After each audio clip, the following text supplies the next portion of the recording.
En resumen de este libro fantástico, maravilloso como es el libro de Éxodo, el propósito no es solo conservar el recuerdo de la partida de los israelitas de Egipto a la tierra prometida, sino presentar a la consideración humana las aflicciones y triunfos del pueblo de Dios. También hacer notar el cuidado providencial que Dios ha tenido y tiene, y los juicios infringidos sobre sus enemigos, especialmente los egipcios. Claramente pone de manifiesto el cumplimiento de las divinas promesas y profecías dadas a Abraham, afirmándole que su posteridad sería numerosa y que serían afligidos en una tierra extraña, de la cual saldrían de la cuarta generación con grandes riquezas. El Éxodo es un símil, es una comparación bien importante del principio, del progreso y fin de la salvación del creyente en la historia de la Iglesia de Cristo, en el desierto de este mundo, hasta su llegada a la Canaán celestial. Cordialmente sean todos bienvenidos a Entre Biblias, ahora con la primera parte del libro de Éxodo.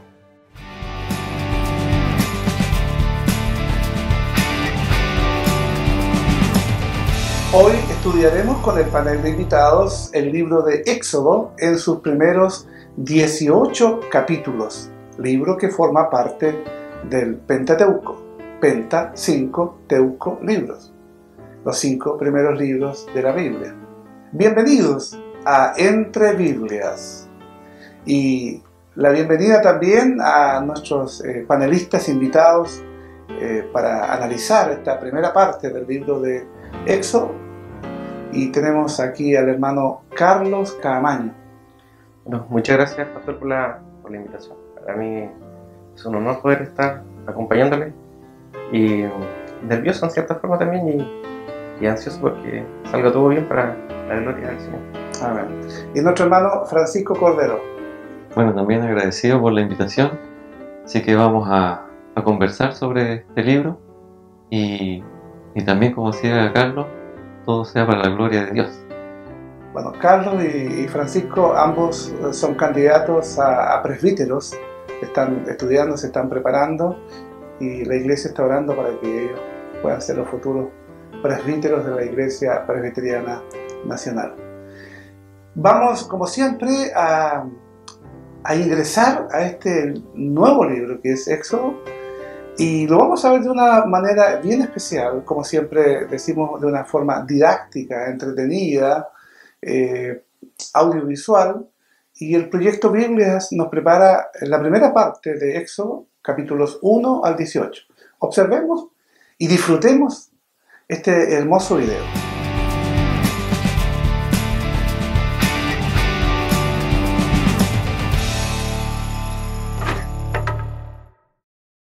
Hablemos del libro del Éxodo. Probablemente estás familiarizado con este libro por la épica historia de Moisés sacando a Israel de la esclavitud en Egipto. Esta es solo la primera mitad del libro. La segunda mitad tiene a Moisés dando los 10 mandamientos a Israel, además de las instrucciones para la construcción del tabernáculo. Justo en medio está una historia que conecta estas dos mitades y todo sucede al pie de una famosa montaña. Empecemos por el principio. Lo primero que debemos recordar es que estamos continuando la historia desde el Génesis. En el Génesis, Dios prometió a Abraham que a través de su familia todas las naciones de la tierra serían benditas. El Génesis termina con la familia de Abraham en Egipto. Cuando el libro del Éxodo comienza, ya han pasado 400 años. La familia crece y se convierte en una etnia llamada Israel. Pero hay un gran problema, porque los israelitas están esclavizados por el rey de los egipcios, un hombre llamado Faraón. Este tipo representa muy malas noticias. Sí, él es horrible. Él menosprecia la condición humana de ellos. Él los esclaviza brutalmente. Incluso ordena que todos los hijos varones de los israelitas deben ser asesinados, arrojándolos en el río Nilo. Quiere que esta etnia desaparezca. Él es el peor personaje de la Biblia hasta la fecha. Aquí es donde nos encontramos con una mujer israelita que quiere salvar a su hijo. Ella lo arroja al río, pero con la seguridad de una pequeña canasta de juncos. La hija del faraón encuentra al bebé y lo toma para sí. Este es el niño que crece para convertirse en Moisés, el hombre que rescatará a Israel de la esclavitud. Moisés crece y un día, mucho tiempo después, él tiene un loco encuentro con Dios, donde se encuentra con un árbol de zarza que arde pero no se consume. Dios le habla desde la zarza y él designa a Moisés como el hombre que él usará para salvar a Israel. Moisés va donde el faraón para decirle la noticia de que Dios quiere que su pueblo sea libre. Faraón básicamente se ríe de él. ¿Quién es este Dios Yahweh? De hecho, se ofendió tanto con esta solicitud que decide hacer que los israelitas trabajen con más dureza. Desanimado, Moisés regresa a Dios y le dice, escucha, este plan no va a funcionar. Pero Dios le repite su promesa de que Él los va a liberar. Y de hecho, es aquí donde por primera vez que en la Biblia oímos la palabra redención. Literalmente significa comprar la libertad de un esclavo. Pero Dios usa aquí esta palabra para describir lo que Él hará por el esclavizado pueblo de Israel. Dios sabe que Faraón se va a resistir. Él envía 10 plagas diferentes, una después de otra, como por ejemplo convirtiendo el agua en sangre y enviando toda clase de pestes y enfermedades. Estas plagas son realmente muy severas. Lo que necesitamos entender es que esta historia nos está presentando las acciones de la justicia divina en contra de uno de los peores opresores que aparecen en la Biblia. Todas van dirigidas al propósito de rescatar a este pueblo esclavizado y de derrotar a los dioses de Egipto. Todo esto llega a un punto culminante en la 10ª plaga, donde Dios va a matar a todos los hijos primogénitos de todas las familias de Egipto. Esto es bastante duro. Lo es, pero también es la respuesta de Dios a Faraón por haber matado a los hijos de los israelitas. Al dar vuelta a la página, de repente te encuentras con 2 largos capítulos con instrucciones detalladas para una cena con carne de cordero. Sí, pero este cordero es muy importante. Dios les dice a los israelitas cómo elegirlo y cómo prepararse para comerlo. Ellos deben tomar la sangre y pintar con ella todo el marco de la puerta de su casa. Todo el que esté en estas casas será librado de esta plaga final. Esta cena, que es llamada Pascua, conmemora este momento clave en la historia donde Dios trae su justicia sobre la maldad humana, pero también muestra su misericordia, proveyendo un sustituto. Esta última plaga hace enfurecer al faraón. Él demanda que Israel salga de Egipto, lo cual es genial. Pero de pronto, mientras están yendo, Faraón cambia de parecer. Él tiene un cambio de corazón. Pero además de eso, también se nos dice que Dios endureció el corazón de Faraón. ¿Por qué haría Dios algo así? Lo que necesitamos recordar es que una y otra vez en esta historia, Faraón ya ha decidido endurecer su propio corazón. Así que a este punto el Faraón no es solo malvado, se ha vuelto monstruosamente malvado. Hasta sus propios consejeros pensaron que había llegado demasiado lejos. ¿Cómo se supone que debía Dios lidiar con una maldad tan extrema? Lo que vemos en la historia es que Dios usa su poder para traer la maldad hacia su propia destrucción. Faraón y su ejército son destruidos en el Mar Rojo, mientras Israel entra a la libertad. Después de esto encontramos la primera canción de adoración en la Biblia, donde el pueblo adora a Dios por redimirlos. Es en esta historia que la palabra salvación es utilizada por primera vez, significando simplemente ser rescatado del peligro. Ahora que han sido salvados, tú pensarías que todo debería estar genial, pero la historia pronto da un giro. Los israelitas empiezan a vagar por el desierto, están cansados, hambrientos, perdidos, y te empiezas a preguntar, ¿qué está haciendo Dios? ¿Para qué los salvó? Aprenderemos la respuesta de esa pregunta en la siguiente historia, la cual unirá las 2 partes del libro.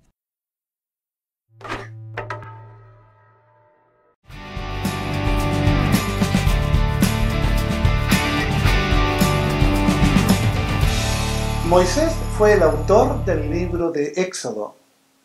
El libro de Éxodo fue escrito entre el año 1440 y el año 1400 antes de Cristo. La palabra éxodo significa salida en el tiempo de Dios.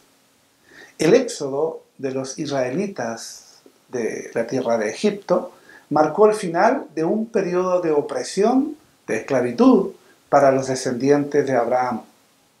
Y en el principio del cumplimiento del pacto de la promesa hecha a Abraham, de que sus descendientes no solo habitarían la tierra prometida, sino que también se multiplicarían y llegarían a ser una gran nación. El propósito de este libro de Éxodo puede ser expresado como el seguimiento desde el rápido crecimiento, los descendientes de Jacob en Egipto, hasta el establecimiento de la nación teocrática, gobierno de Dios, en la tierra prometida. Y ya nos encontramos de lleno a comenzar este primer bloque analizando y dando algunas pinceladas a los principales acontecimientos de este libro. Les invitamos, como siempre, para que usted, si puede tener la Biblia a mano, pueda ir corroborando lo que nosotros vamos comentando o vamos leyendo, para que usted se cerciore por sí mismo de que estamos comentando acerca de este libro. Y se tome el tiempo después, si lo ha hecho, y especialmente si no lo ha hecho, de leer este libro. Realmente es de mucha bendición. Y ya llegando al capítulo 1 del libro de Éxodo, encontramos en el comienzo del libro de Éxodo al pueblo de Israel en Egipto. Y si uno no conoce el contexto, uno dice, pero ¿cómo llegó el pueblo de Israel allí a Egipto? Bueno, el libro de Génesis, que ya lo analizamos profundamente en 3 programas, trata finalmente acerca de José, quien él trajo a su familia, y allí su familia creció, se formó un pueblo grande, numeroso, de más de 1 millón de personas después de casi 400 años, y ahora vemos a Israel, que estaba esclavo de los egipcios. Entonces esa fotografía realmente es hasta decepcionante ver cómo el pueblo de Israel, lo vemos al final del Génesis, siendo elogiado y siendo muy bien recibido por el faraón, y José siendo el segundo después del faraón. Lo encontramos ahora en los primeros capítulos allí esclavo de los egipcios. ¿Por qué el faraón decidió oprimir a estos israelitas? Bueno, el primer capítulo describe que Israel se había multiplicado en gran manera. Y los egipcios habían puesto por servidumbre al pueblo de Israel. Y tenemos también que el faraón en cierta forma tenía temor de que el pueblo, al multiplicarse en gran manera, pudieran aliarse con los enemigos. Cuestión que le causaba temor al faraón, viéndolo desde el punto de vista político.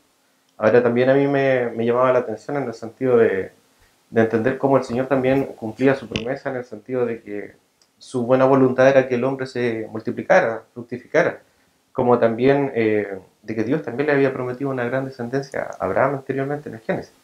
Entonces vemos como el cumplimiento de la palabra del Señor de que el pueblo se había aumentado. Ahora también por cuestiones políticas, como comentaba anteriormente, el faraón tenía temor de que el pueblo se levantara en contra de él o se unieran con sus enemigos. Y vaya que hayan crecido, porque ya algunos calculan sobre 1 hasta 2 millones de habitantes, ya habían pasado 400 años y el temor era que ellos se levantaran en armas. ¿Cómo se efectuó cómo oprimieron los egipcios a los israelitas? Bueno, primero agregando al comentario que también es importante destacar que el pueblo de Israel siempre fue un pueblo fuerte. Tenemos varias instancias donde el pueblo, con todo su ímpetu guerrero, lograba vencer, obviamente, de la mano de Dios. Y en este caso, tenemos en Éxodo 1:1 que dice: entonces pusieron sobre ellos comisarios de tributos que los molestasen con sus cargas, y edificaron para Faraón las ciudades de almacenaje, Pitón y Ramsés. Por lo tanto, comenzaron a explotarlos. La idea también era mantenerlos desgastados para que ellos tampoco tuvieran las fuerzas de poder levantarse. Aquí acabó la crueldad del faraón. La verdad es que no. La escritura dice que el faraón cada día endurecía más su corazón. También él, bueno, dentro de las acciones políticas que él tomó en contra de los hebreos, era que envió a que se mataran a los niños nacidos del pueblo hebreo. Y por eso encargan en cierta forma a las comadronas, que se le llamaban, que mataran a los niños al momento de nacer. La obstetra al día de hoy. Claro. Entonces que se les quitara la vida, una cuestión totalmente aberrante. Y finalmente, bueno, tenemos ahí que la soberanía de Dios tampoco se da cumplimiento a esto por parte de estas mujeres. Entonces el pueblo sigue creciendo en gran manera. Y después tenemos que... Perdón, dice que tuvieron temor, Claro. las mujeres, ¿no es cierto?, las parteras, Claro. dicen que les invadió el temor. De cierta forma Dios puso ese temor, y como bien lo dice Carlos, la soberanía de Dios finalmente es la que permitió que el pueblo no fuera exterminado. Bueno, además de lo que dice usted, que a mí me llamó la atención, que justo en el temor que ellas tuvieron, Dios después dice que por el temor que ellas tuvieron, Dios las prosperó a ella y a su familia. Sí, también es importante ese dato. Y luego de eso, bueno, el faraón vuelve a indicar que ahora los niños sean lanzados al río Nilo. Y de esa forma darle muerte. O sea, hay una cierta cultura de la muerte, si pudiéramos usar ese término, y un control de la natalidad, pero fuertísimo. Exactamente. Porque finalmente lo que quería el faraón era evitar que el pueblo aumentara. Pero una cosa que es importante, se centró en los varones, porque los varones eran los que iban a la guerra. No hacía el caso de las mujeres. Si nacía una mujer, en realidad para el faraón no era peligro. Pero si nacía un varón, era un potencial guerrero en el cual en algún momento pudiera levantarse en armas contra él. ¿Cómo fue salvado Moisés? Bueno, Historia aquí, muy conocida. bueno, sí, pues aquí entramos en una parte bien interesante, Ya el capítulo 2. porque, claro, en el capítulo 2, porque aquí se muestra cuál fue el proceso que ocurrió y cómo fue que Moisés se libró, bueno, Dios lo libró de todo este matonaje, por así decir, y él pudo ser librado para cumplir los propósitos que él tenía. Bueno, de partida su mamá lo escondió por algunos meses, 3 meses, y cuando ya no pudo esconderlo, vio la posibilidad de poder enviarlo por el río Nilo en un tipo de canasto. En la Biblia dice que fue calafateado con asfalto y brea, una arquilla de juncos, y ahí fue puesto el niño. Para impermeabilizar. Para impermeabilizar, correcto. Y eran materiales que utilizaban ellos para todas sus labores en realidad. Así que La calafateó. la calafateó, sí, la pastó y puso al bebé en el tipo de canasto donde lo puso en el río Nilo. Ahora también hay que destacar que no se trata de que puso al bebé kilómetros y kilómetros a la deriva, cosa de que el bebé circulara y cayera donde cayese, sino que al contrario, fue algo previsto, porque podemos ver después que una vez que el bebé fue encontrado, aquí voy a leer, dice: la hija de Faraón descendió a lavarse al río, y paseándose sus doncellas por la ribera del río, vio ella la arquilla en el carrizal y envió una criada suya a que la tomase. Y cuando la abrió, vio al niño, y aquí que el niño lloraba. Y teniendo compasión de él, dijo: de los niños de los hebreos es este. Por lo tanto, ella supo que eran los niños de los hebreos. O sea, se podría inferir que sabía que la princesa iba todas las tardes al río y premeditadamente lo puso. Bueno, Dios sabía todo eso, como hemos comentado, y la soberanía de él, ¿no es cierto?, permitió de que este niño fuera salvado, como dice Francisco, no fue lanzado a la deriva, sino que a lo mejor intencionalmente puesto en el lugar y en la hora en que la princesa... Correcto, y algo bien bonito, que según mi percepción también ustedes estarán de acuerdo, que la hermana de Moisés estaba custodiando ese trayecto. Por lo tanto, una vez que la hija del faraón vio al bebé, ella apareció y le sugirió de una nodriza para que pudiera amamantarlo y cuidarlo. Y fue ahí donde ella ofreció a la mamá de Moisés, que era su mamá. Sin que supiera la princesa. Y sin que supiera la princesa. Claro. Por lo tanto, dentro de todos los propósitos de Dios, aquí uno queda maravillado porque se da cuenta que está todo tan bien hecho que proyecta el futuro que Dios tiene planificado. Y en este pequeño acontecimiento en que fue salvado Moisés, su propia madre lo educó en sus primeros años, entregándole todos los valores del mismo pueblo hebreo en los principios de su edad. Y además se le pagó, porque, Bueno, y además se le pagó, correcto. porque la princesa dijo, búscame a alguien, yo le voy a pagar para que me lo críe, sin saber que era la propia madre. Exacto. Bueno, Moisés significa rescatado de las aguas. Y en este capítulo también vemos a Moisés a causa de que por defender a un compatriota, a un israelita, del abuso de un egipcio, accidentalmente lo mató. Y eso obligó a Moisés a tener que huir a la tierra de Madián. ¿Qué pasó? ¿Qué hacían los hebreos mientras eso ocurría? ¿Y Dios qué hizo? Claro, efectivamente, Moisés, bueno, después de este impasse, bueno, los hebreos dice que estaban sufriendo todas las penurias de lo que significa la esclavitud y el trabajo forzado. Y cada día también dice que iban siendo explotados con mayor fuerza por parte del faraón. Entonces tenemos que, bueno, el pueblo hebreo se queja dentro de su... Y aquí yo podía ver, en cierta forma, la humanidad en el pueblo y quejarse humanamente de la esclavitud. Y como, bueno, en algún momento todos hemos llegado en el peor de los momentos y clamaron a Dios. Clamaron a Dios y la Escritura dice que Dios escuchó sus súplicas. Y al escuchar sus súplicas dice la Escritura que Dios se acordó del pacto que había hecho con Abraham, con Isaac y con Jacob. Ahora también, dentro de las cosas que uno siempre observa también, bueno, Dios no había olvidado nunca al pueblo en realidad, sino que Dios recordaba el pacto que había hecho con Abraham. El escritor lo menciona de esa forma para decir, este era el momento en donde Dios tenía presupuestado hacer esto, por lo tanto Dios recuerda este pacto y regresó su vista hacia el pueblo, escuchó el clamor. La Escritura dice que Dios siempre está su oído atento al clamor de sus hijos, al clamor de los justos. Y atentos sus oídos, dice, a sus oraciones.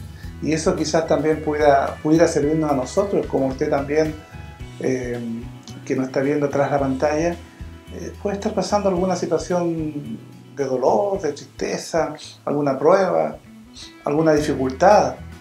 Bueno, no, Dios no se ha olvidado de usted. Clame al Señor y a su tiempo, tal como lo hizo en este caso, Dios respondió. Dios no se olvida de sus hijos y Él es clemente, misericordioso. Y bueno, esperar con paciencia el tiempo de Dios. Fue obligado a huir y cuando pastoreaba, dice, el rebaño de su suegro Jetro por el desierto, se le apareció en Horeb, en el monte de Dios, dice, una zarza ardiendo sin consumirse. La pregunta que surgiría, ¿por qué y para qué se le apareció Dios a Moisés? Bueno, continuando con la respuesta de Carlos, tiene todo que ver con lo que Dios estaba viendo que estaba ocurriendo con su pueblo. Y tampoco se entienda que Él se había olvidado del pueblo, sino que Él estaba escuchando el clamor del pueblo y como Dios misericordioso, Él atendió a la súplica. Se apareció Moisés porque había visto a su pueblo oprimido. Por lo tanto, al oír sus quejas y sus sufrimientos, Él apareció para librarlos. Y fue ahí donde le dice a Moisés a qué lugar los va a llevar. Dice en Éxodo 3:8, dice, y he descendido para librarlos de la mano de los egipcios y sacarlos de aquella tierra a una buena tierra y ancha, a una tierra que fluye leche y miel, a los lugares del cananeo, el eteo, del amorreo, el fereceo, el heveo y el jebuseo, que eran varias tribus que estaban habitando en la tierra de Canaán en ese momento. Ahora, una cosa importante que destacar es que, bueno, Canaán es una antigua región que está en Asia Occidental y los cananeos se caracterizaban por ser una nación muy inmoral, pagana, donde, de acuerdo a la historia, ellos ofrecían sacrificios a niños. Por eso que también después Dios, por medio de todo el proceso que hace, el pueblo es, claro, Dios es duro con el pueblo y es eliminado. Vamos al capítulo 4 ya, donde Moisés aquí aparece dando excusas cuando Dios le llama.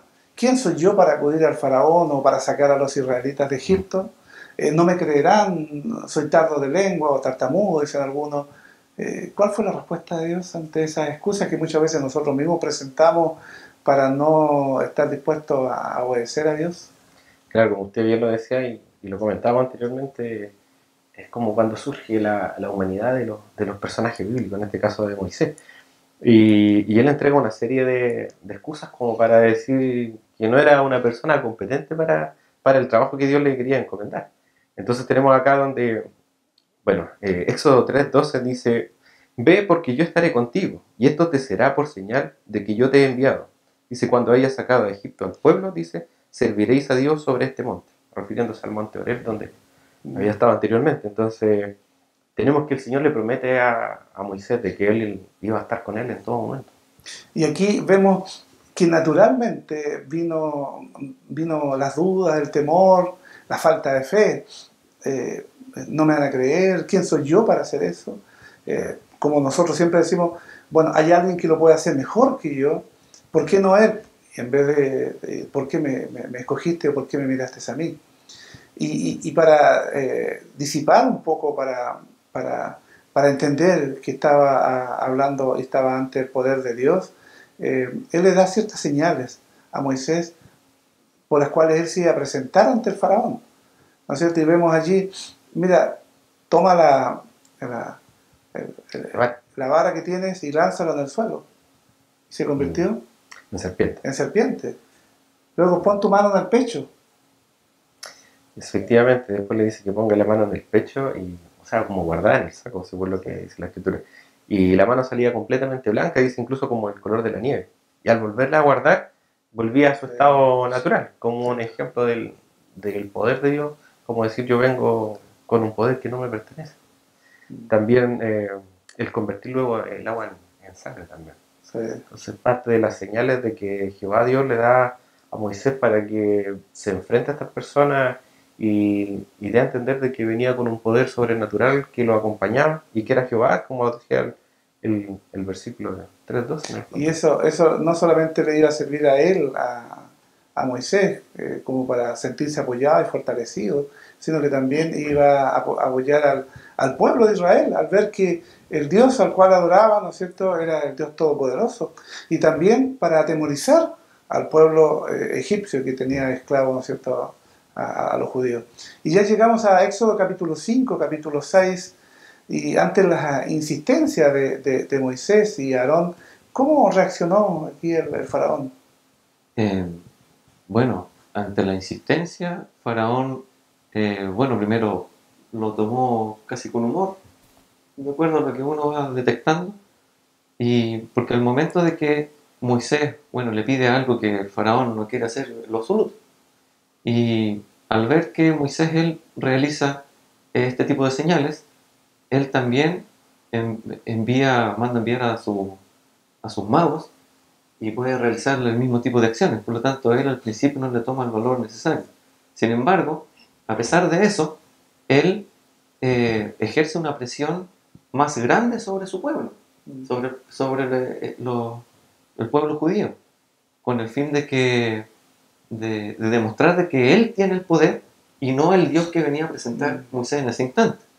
Y le dice al pueblo que no les den la paja necesaria para que ellos puedan seguir construyendo los ladrillos, que ellos mismos la busquen.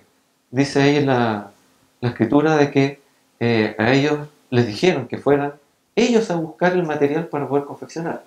Por lo tanto, eso fue una manera donde ellos se sintieron más oprimidos, y dentro de los tiempos y los plazos tenían que cumplir la misma cantidad de labor, pero ahora con más esfuerzo. Sí. Por lo tanto, el pueblo se sintió más apoyado. Una forma de castigarlo, decir, ¿cómo se atreven ustedes a pedirme esto? ¿Significa que tienen tiempo para pensar y maquinar todas estas cosas? Bueno, les voy a dar más trabajo. Bueno, ya finalizando este primer bloque, vamos a tener un espacio muy importante también. Nada puede compararse, ni siquiera a los 15 o 20 minutos que hemos estado nosotros conversando, a estos minutos de la lectura de la palabra de Dios.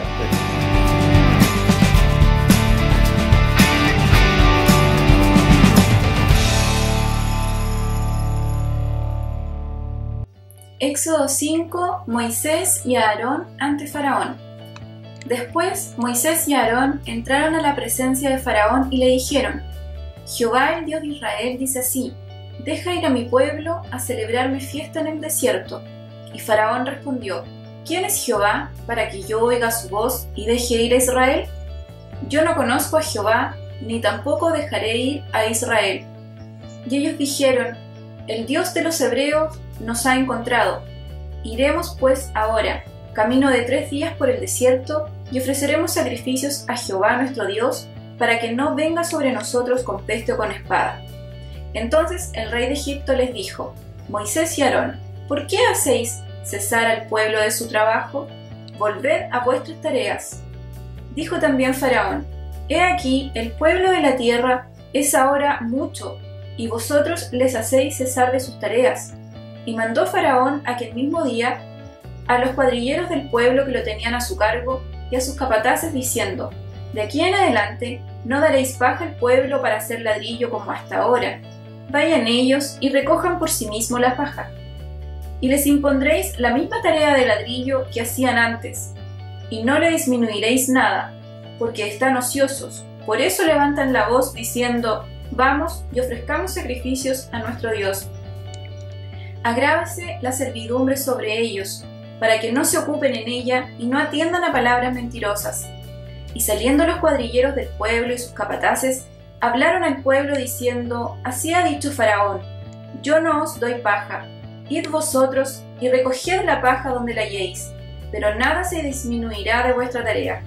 Entonces el pueblo se esparció por toda la tierra de Egipto, para recoger rastrojo en lugar de paja.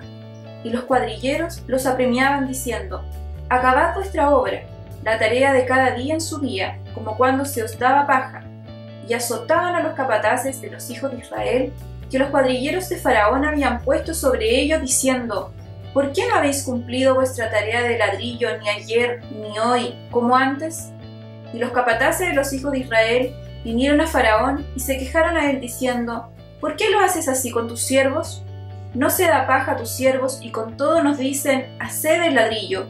Y he aquí tus siervos son azotados, y el pueblo tuyo es el culpable. Y él respondió: estáis ociosos. Sí, ociosos, y por eso decís: vamos y ofrezcamos sacrificios a Jehová. Id pues ahora y trabajad, no se os dará paja, y habéis de entregar la misma tarea de ladrillo. Entonces los capataces de los hijos de Israel se vieron en aflicción al decírseles: no se disminuirá nada de vuestro ladrillo de la tarea de cada día. Y encontrando a Moisés y Aarón, que estaban a la vista de ellos cuando salían de la presencia de Faraón, les dijeron: mire Jehová sobre vosotros y juzgue, pues no habéis hecho abominables delante de Faraón y de su siervo, poniéndoles la espada en la mano para que nos maten.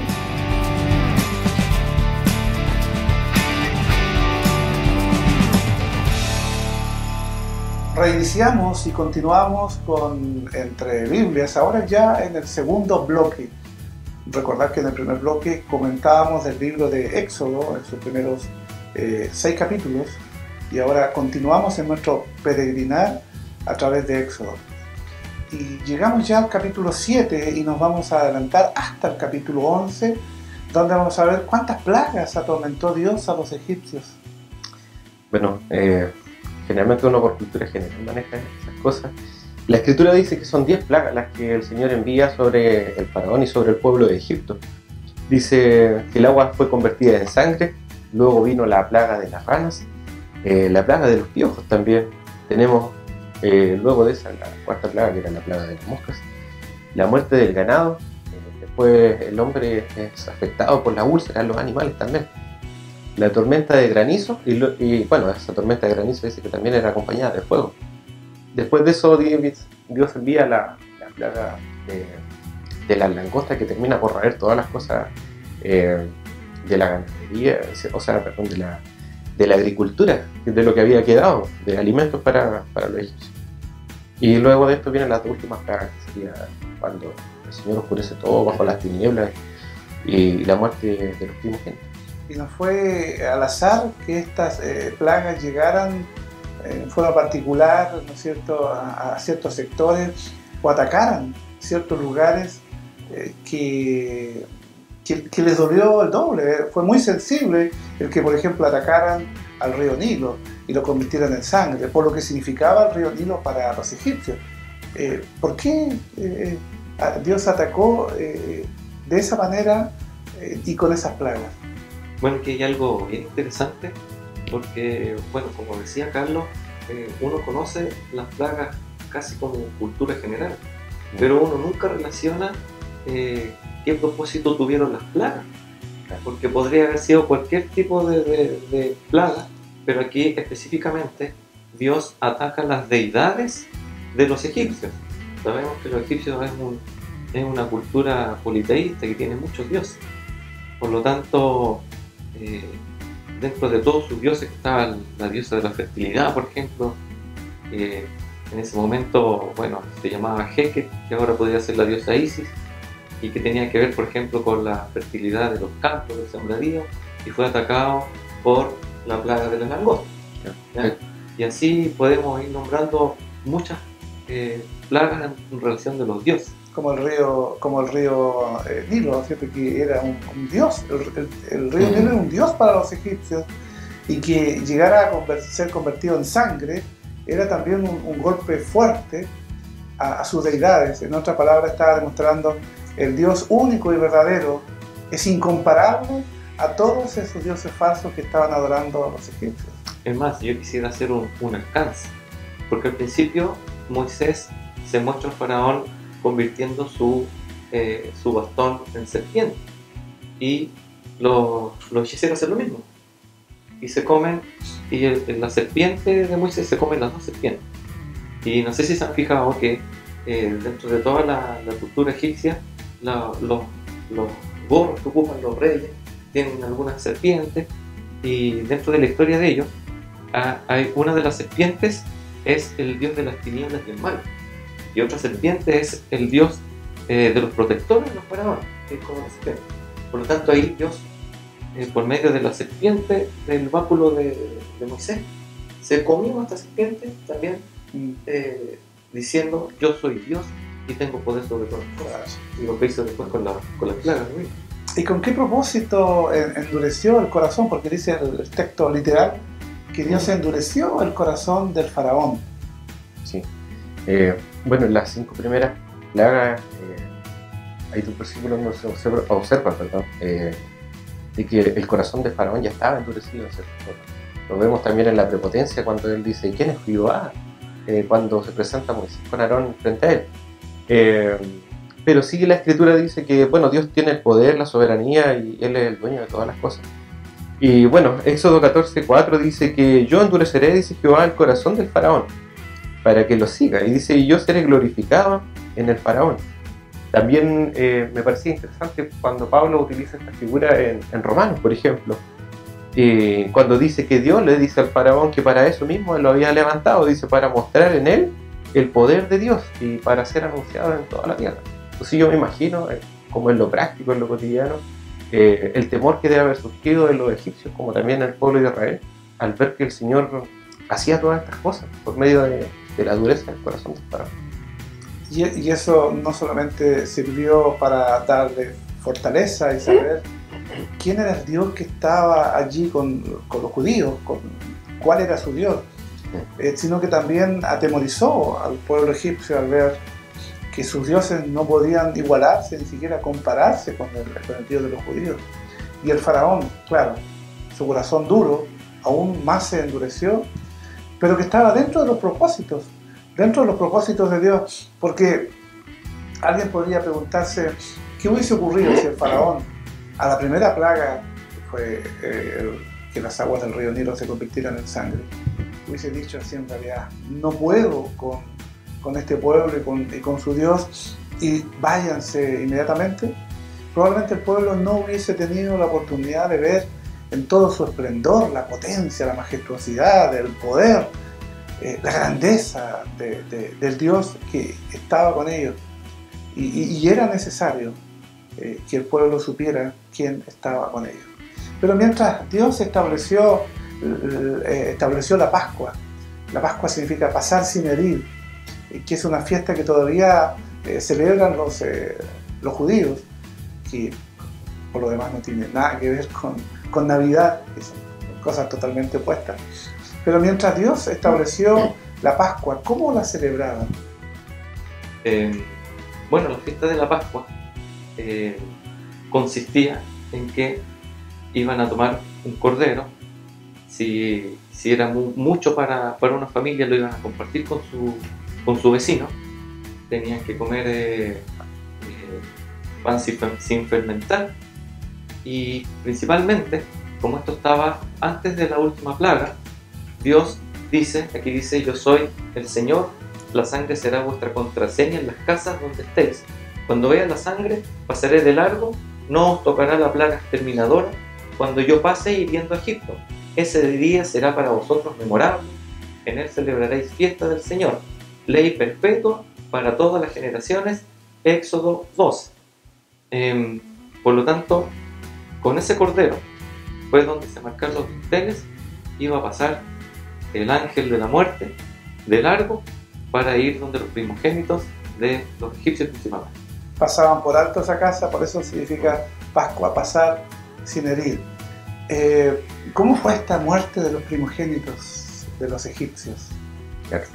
Yo tratando de imaginar, en el fondo tiene que haber sido algo espantoso. Bueno, la escritura dice que se produce a medianoche, cuando pasa este ángel, como dice Francisco, y pasa hiriendo a todos los hijos primogénitos de los egipcios. Desde el hijo del faraón hasta el que estaba encarcelado, hasta el hijo del más pequeño de los animales. Exactamente, los animales también. Entonces, finalmente dice que se oyó un clamor tan grande, me imagino, el dolor humano por la pérdida, y todo esto causado, como decíamos anteriormente, por el endurecimiento del corazón del faraón. Entonces, ahí es cuando finalmente, bueno, el pueblo egipcio queda tan dolido que la salida de los hebreos viene a ser como algo que sea como más natural. Bueno, ya al final de nuestro programa siempre hacemos un breve resumen y aplicaciones a estos importantes 12 capítulos que hemos alcanzado a ver del libro de Éxodo. Y quizás podemos preguntarnos qué es lo que más nos sorprendió de esta primera parte, de lo que hemos visto en nuestro tema de Éxodo, porque así es verdad que Éxodo, igual que Génesis, es tan amplio que no pudimos hacer un solo programa. Tendríamos que haber dejado muchas cosas por fuera. Pero ¿qué es lo que más puede uno recalcar, subrayar o destacar de esta primera parte? Bueno, yo en lo particular, una de las cosas que más me llamó la atención es que Dios es un Dios celoso, que le exige a su pueblo que Él es el único Dios y que solamente Él debe ser adorado. Y cuando fueron atacadas las deidades de los egipcios, Él dejó manifiesto su poder y le dejó claro también a su pueblo que Él es el único Dios. Y para nosotros debe ser lo mismo de manera permanente. Si bien es cierto ahora, las deidades a lo mejor no son muy físicas, pero sí, me refiero a estatuas, cosas como esas. Pero sí, ahora podemos caer en la tentación de tomar como deidades cosas actuales, como por ejemplo el dinero. Eso ha sido lo de siempre, incluso hasta la tecnología,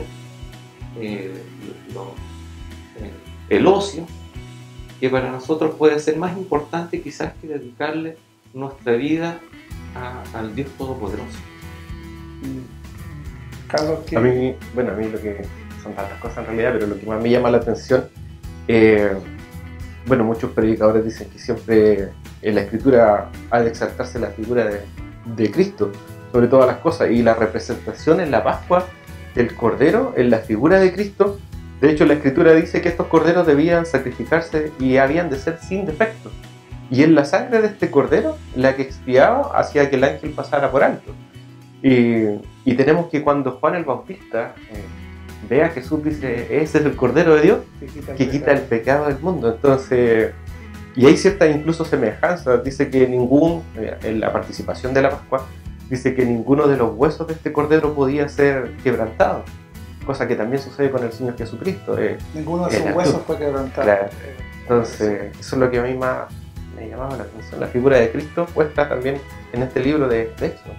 Sí, así como en el Génesis nosotros destacábamos en el primer animal sacrificado cuya piel fue usada para cubrir la desnudez de Adán y Eva, vemos también en el arca, vemos en José figuras, tipos de Cristo. Aquí en el Éxodo también vemos en ese Cordero Pascual, aquel Cordero que quita el pecado del mundo. Jesús es el Cristo de las Escrituras que a través de este programa humildemente nosotros queremos presentarle a usted para que Él sea también su Señor, su Salvador. Y el poder de aquel Dios Todopoderoso es el mismo, porque Dios es el mismo ayer, hoy y por los siglos. Y si de una u otra forma a través de este programa Dios está tocando su corazón, les invitamos para que vaya a las Escrituras. Dios allí le habla y el Espíritu Santo sin ninguna duda está allí tocando su corazón para que también usted pueda ser liberado de la ira del pecado, así como ocurrió con los egipcios, y pueda ser cubierto por la sangre de Cristo, de aquel Cordero que representa a Cristo, que quita el pecado del mundo. Ya llegando al final de nuestro programa, como siempre, ha sido un agrado, ha sido un gusto el poder compartir su palabra.